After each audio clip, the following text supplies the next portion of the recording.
Hello and welcome to the Matt's Movie Reviews podcast. I am your host, Matthew Pejkovic, and this is episode number 657.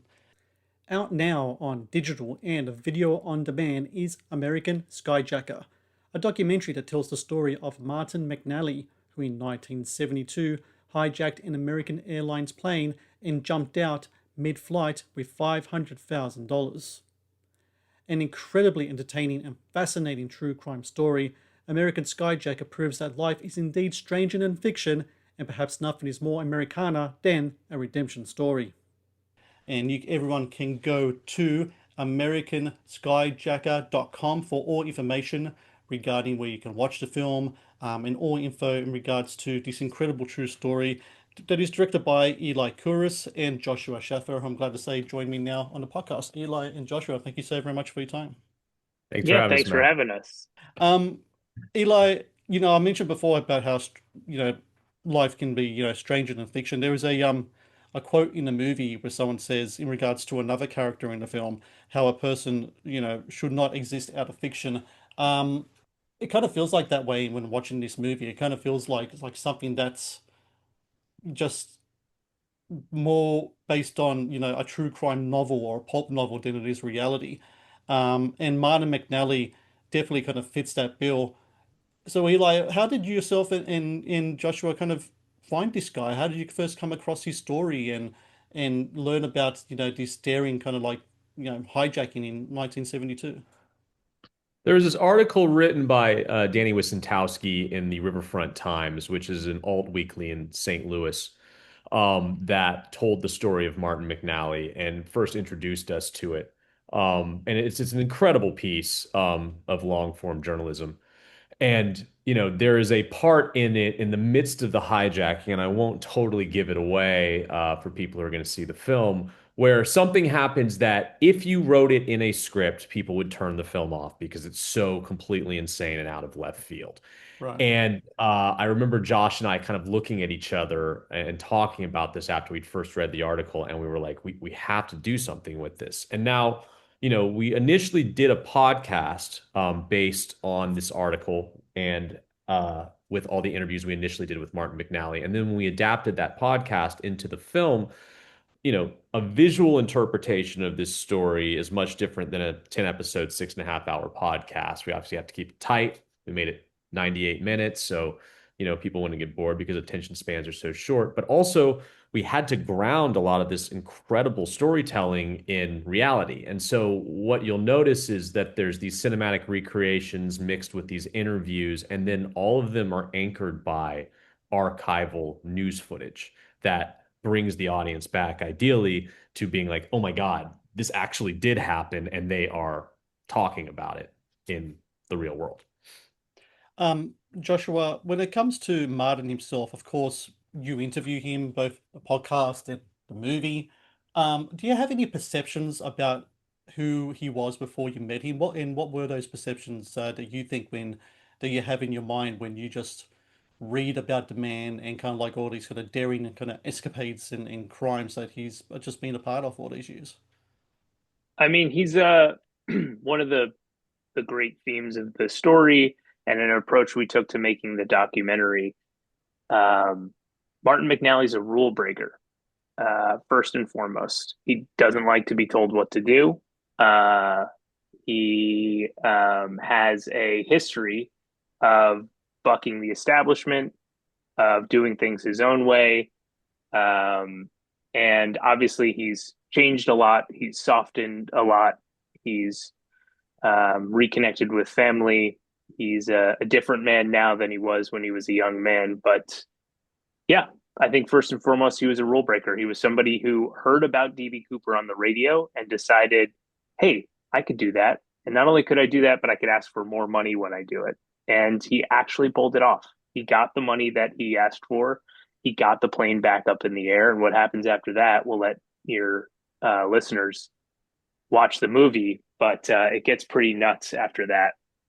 And I would say that my impressions of Martin now, um, the reason why I'm confident in saying he's a changed person is not only have we gotten to know him very well over the course of doing the podcast and now doing the film, but one of my favorite Martin anecdotes is when he came to set to visit us during the time we were shooting the recreations. And I was very nervous about him coming to set because I was afraid he was going to get there and tell us that we were doing everything wrong and this isn't how it really happened and yada, yada, yada. But he was the most delightful, helpful, friendly person to have on set. He regaled our recreation cast with incredible stories. And he got to watch this very bizarre chapter of his life on the monitors as we were shooting it. It was the day we were shooting the stuff on the plane fuselage. So Mm. it must have been a very surreal experience for him. But he was the last person on set that day. And Eli and I couldn't have been more thrilled to have him there. Hi guys, Matt here from Matt's Movie Reviews, letting you know that the Matt's Movie Reviews YouTube channel has launched channel membership. This provides exclusive videos and other cool stuff as well for all channel members. It's under one tier, one price, and with that one price you get exclusive reviews. For example, I'll be going through the American Film Institute's top 100 movies, so every week I'll do a new review based on that movie list. You can get exclusive reviews based on your requests. Request a movie review and I will review it for you. You'll also get exclusive content for behind the scenes stuff as well. You also get exclusive interviews that I haven't posted yet as part of my podcast, like older interviews with Academy Award winners and other great filmmakers and actors as well, and a bunch of other cool stuff as well. I hope you can all join up, be part of this great experience I have an offer for you. Support indie content creators, support a movie critic like myself who is trying to make it through the content creator space. Matt's Movie Reviews YouTube channel memberships. Please join and get some great exclusive content. Eli, another fascinating aspect of this whole story is aviation, air travel. Ever since like the 60s, all the way through 70s, and where we are now, of course, in a post 9/11 world, just the whole aspect of this new industry taking over, people is becoming really popular, but there is hardly any type of security, hardly any kind of um, body scanning or metal scanners or anything like that at all, which leads to like hijacking being kind of like almost like the trendy way to either pull off a daring heist or to make some type of political statement, as shown in the film. Is like one or the other. It's kind of like the way that a lot of people went about doing so. You take a plane and you take hostages and you get your money and you try to escape. And a lot of times it doesn't work out for people. I think especially criminals are so enamored with DB Cooper and him not being caught that like everyone thought, hey, if he could do it, anyone could do it, without thinking that's the outlier. That's not usually how it kind of works. Um, Sure.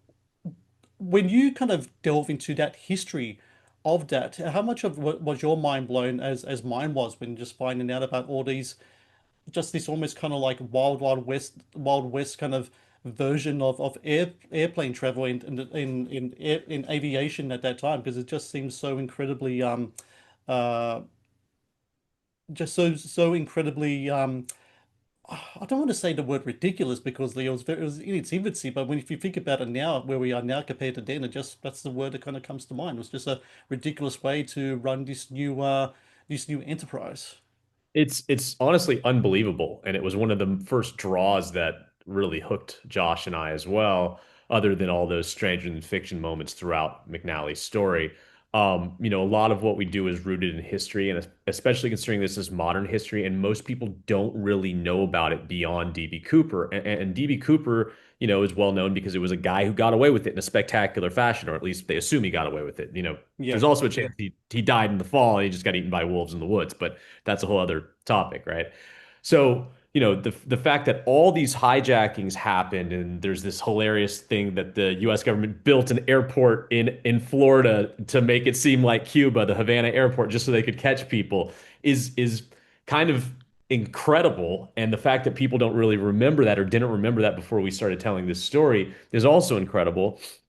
That's what really sort of brought us in initially to the whole world. You know, And I think that they called it the golden age of skyjacking because there was over 300 airplane hijackings worldwide between 68 and 72. Is that right, Eli? Or is it 69 and 67 and 73?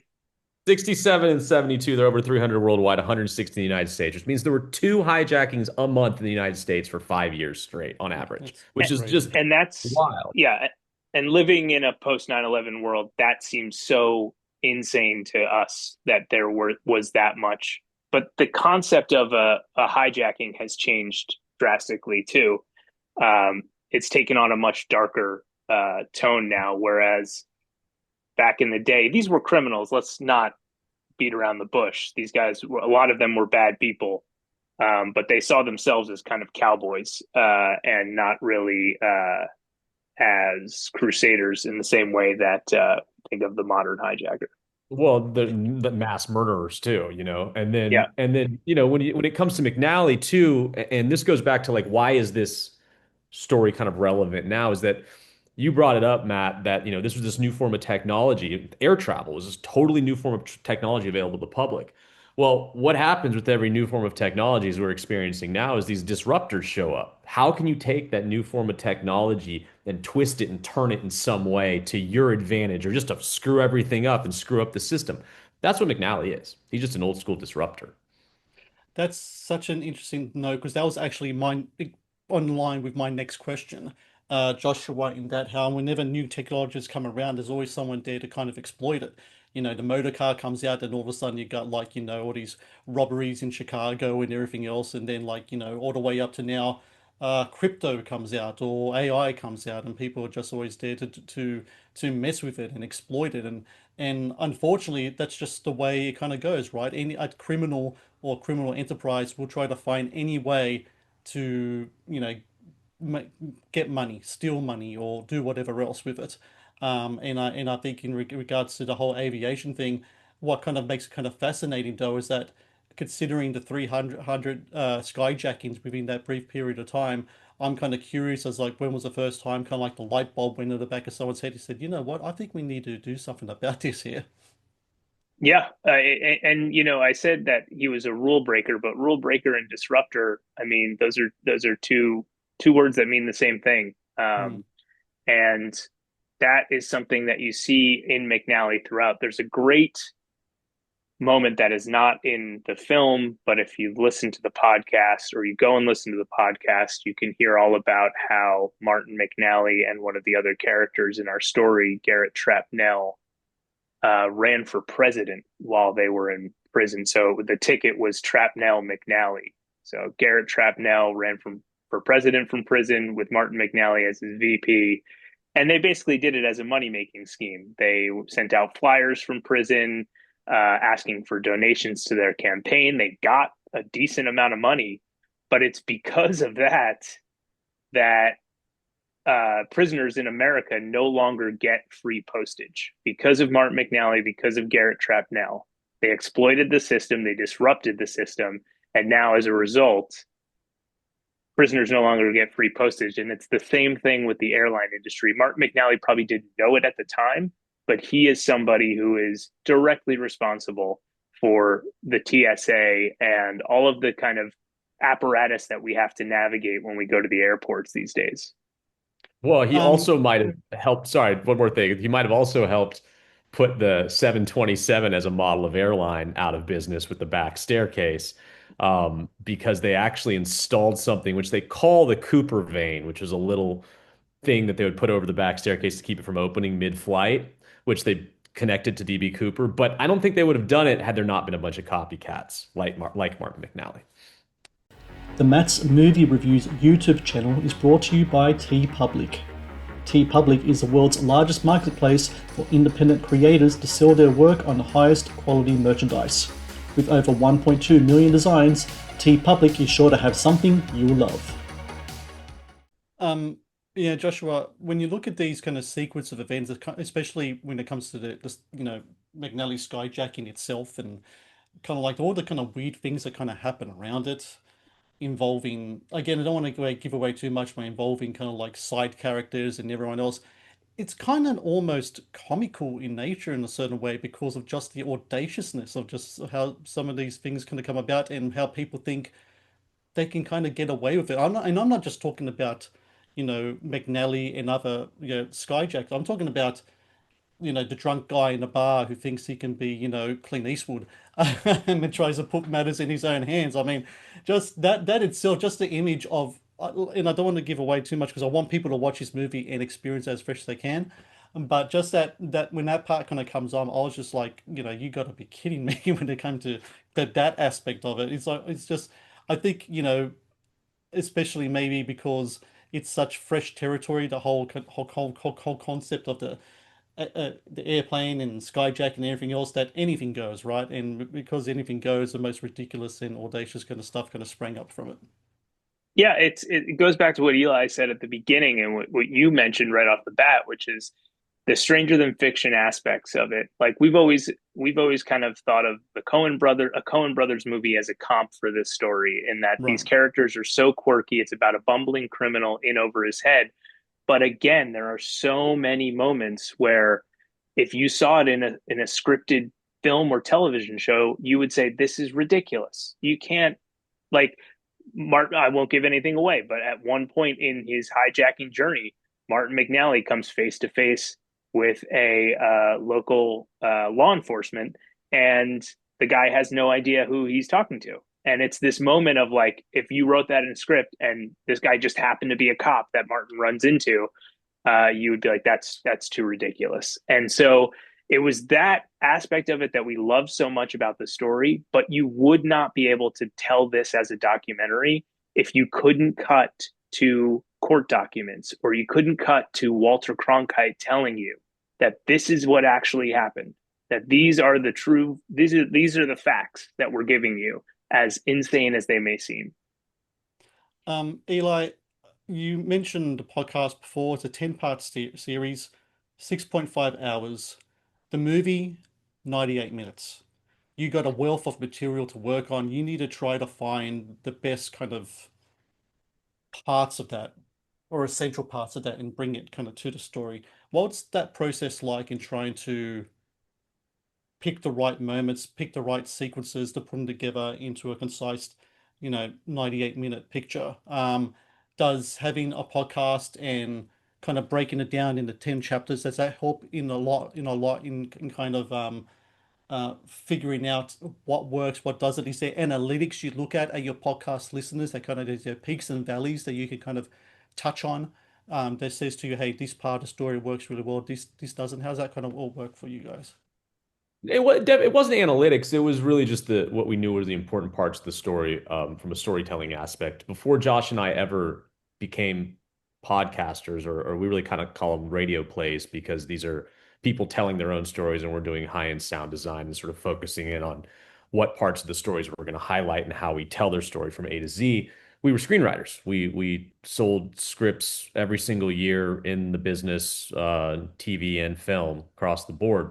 And we kind of accidentally ended up making a podcast because the original intent of optioning Danny's story was to adapt it into a feature film or a television series. And after we found out from Danny that Mac was willing to talk to us and was alive and well in St. Louis, we went there with a camera crew. And that interview will see throughout the film, the main one with him was shot back in that initial interview. And so we suddenly realized we had a documentary to try and produce. We're like, well, I guess we'll put on hats as documentary filmmakers. And then some partners came in and said, we'll finance a podcast, and wrote us a check and let us go. And that was music to our ears. I mean, from like a creative standpoint in Hollywood, somebody being like, we like it, here's some money, go make it, is virtually unheard of. And that was really the kind of the freedom that you get in the podcasting world. So, and to answer the next part of your question too, being able to have a lot of space to tell a story, especially in the podcasting medium, is very, very freeing too, because you can go down all these other rabbit holes, and people, when they're listening to a story, will listen a lot longer than they will watch it. I don't know why that is for us as human beings, but we do. And you can explore different things historically and thematically. And so by doing that, we kind of broke the story through the podcast, if you will. So we could really highlight the most important things, at least in our eyes, to the beat structure of it. When it came to the doc, you have to see specific things to tell that story effectively, though. Some of those great um, subplots or diatribes or rabbit holes that we have in the podcast you can't put in the doc because it just Mm. slows everything down. I mean, I think there's even, as Josh mentioned, a whole sequence that we cut with McNally running for president, and it just slowed everything down. It just messed up the pace because our goal with the film was like, let's make this an action documentary, you know? And I'm not sure there is such a thing. Maybe we're coining it here. Who knows? But like we wanted it to feel like you were shot out of a cannon and that you were going the whole time. And that's a lot of what Mac's story really was and what makes it so effective. The Matt's Movie Reviews podcast is brought to you by Amazon Prime Video. One of the best on-demand streaming services available, Amazon Prime Video features exclusive Amazon originals as well as popular movies and TV shows. Watch Amazon Prime Video anytime, anywhere. Joshua, you also dealing with kind of like making a period film as well. You've got these cinematic recreations. You have to make these events from the 1970s. What's that experience like in trying to get the resources to recreate this period in time?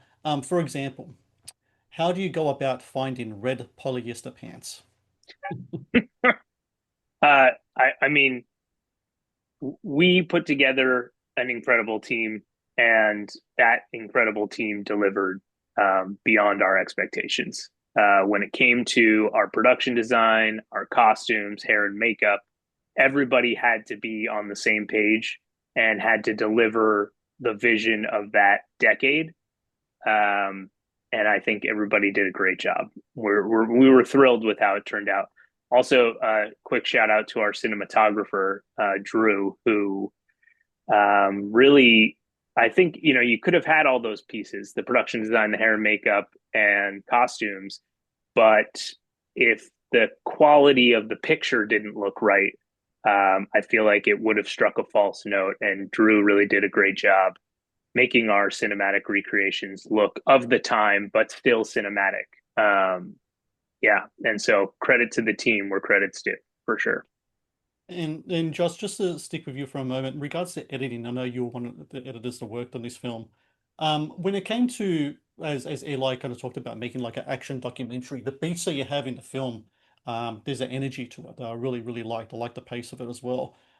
If I can say, kind of remind me of kind of stuff, some of the stuff kind of film a Shoemaker does with kind of the Scorsese movies. There's actually a moment in the film where we're at a table, we're kind of introduced to this, some other cohorts, and it's kind of spinning around, we're introduced to them, and then it leads to a shot of a pool table in the cracking in. I couldn't help thinking a little bit of Goodfellas, a little bit of Color of Money there as well. Is that the kind of influence that kind of has a mark on your career as an editor, that type of those type of films, that type of editor?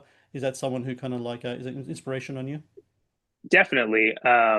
I mean, you're listing off some of our favorite filmmakers, and also, you know, a lot of the work I had done earlier in my career as an editor was trailers and sizzles, and so there is a kinetic energy that I tried to bring to the doc that made it, you know, because it is a period piece, and when you hear period piece and you hear documentary, there's a some people have kind of this you know, sleepy idea in their head of what it's going to be, and we wanted it to just be dynamic and exciting because that's what the story calls for. You know, if we were doing a story about the American Revolution, it would be a little bit slower, but this is not that. You know, we wanted this to feel unique.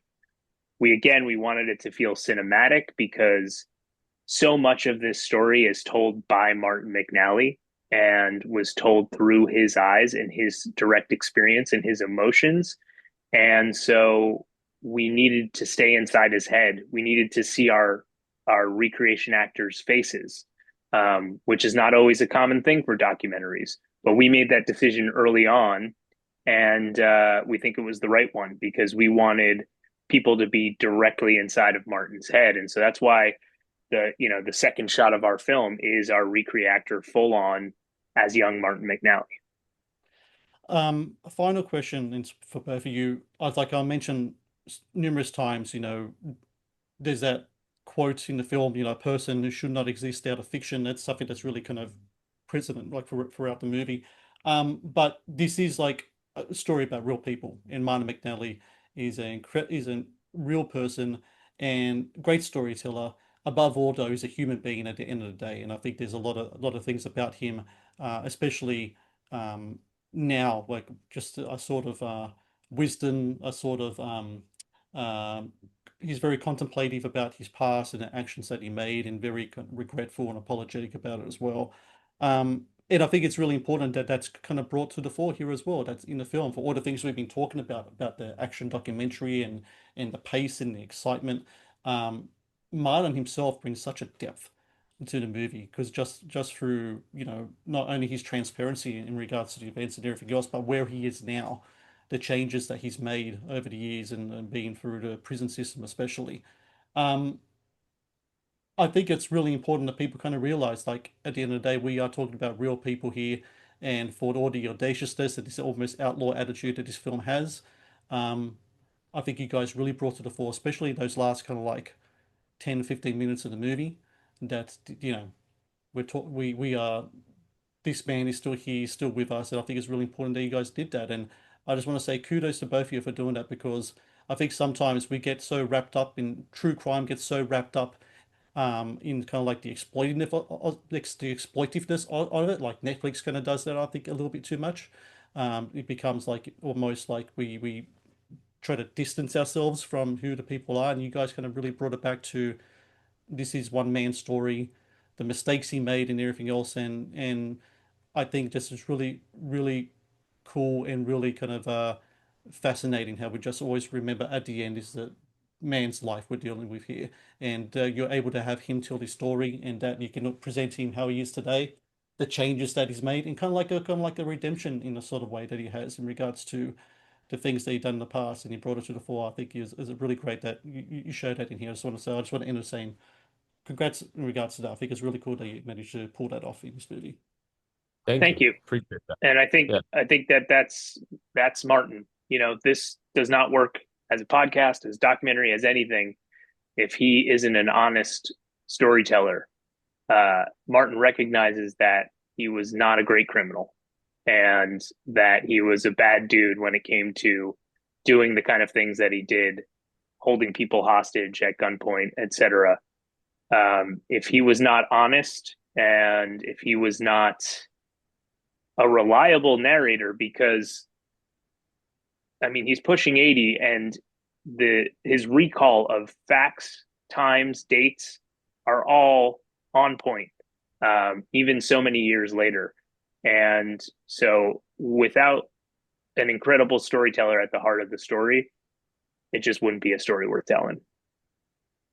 Very good, very great way to end it there. And for everyone listening, American Skyjacker, available now, video on demand, digital. Go to americanskyjacker.com. It's got all the places where you can buy and rent a place at YouTube, Google Play, Apple TV, Vimeo.